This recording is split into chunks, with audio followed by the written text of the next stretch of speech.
Champions ట్రోఫీలో చివరి league match ఆడేందుకు India సిద్ధమైంది. న్యూజిలాండ్తో ఈ మ్యాచ్ జరగనుంది. సెమీస్ బెర్త్ను ఈ రెండు టీంలు ఇప్పటికే ఖరారు చేసుకున్నాయి. లీగ్ స్టేజ్ విషయంతో ముగించాలని భావిస్తున్నాయి. కాగా ఈ మ్యాచ్తో team India star batter Virat Kohli కొన్ని అరుదైన రికార్డును అందుకోబోతున్నాడు. విరాట్ ఈ వన్డే మ్యాచ్లో 300 మ్యాచ్లు పూర్తి చేసుకుంటాడు. ఇక ఈ ఘనత సాధించిన 7వ ఇండియన్ ప్లేయర్గా నిలుస్తున్నాడు కోహ్లీ. ఓవరాల్గా అయితే 300 వన్డేలు ఆడిన లిస్టులో కోహ్లీది 22వ స్థానం. 2008లో అంతర్జాతీయ క్రికెట్లోకి అడుగుపెట్టిన విరాట్ కోహ్లీ భారత క్రికెట్ చరిత్రలో తనకంటూ ఒక ప్రత్యేక గుర్తింపు తెచ్చుకున్నాడు.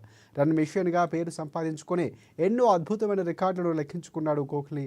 కాగా విరాట్ ఇప్పటివరకు 299 వన్డేలు, 123 టెస్టులు, 125 టీ20లు ఆడాడు.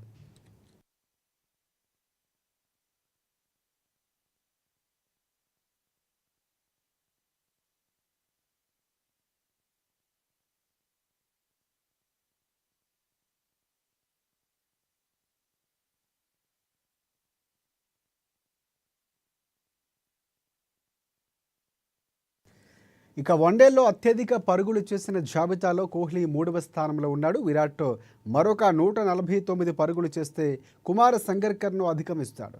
ఈ జాబితాలో భారత మాజీ క్రికెటర్ దిగ్గజం ఇక సచిన్ టెండూల్కర్ అగ్రస్థానంలో ఉన్నాడు. ఇక సచిన్ తన కెరీర్లో 463 వన్డే మ్యాచ్లు ఆడి 18,426 పరుగులు చేశాడు. సచిన్ కంటే కోహ్లీ ఇంకా 4,341 పరుగులు వెనకబడి ఉన్నాడు.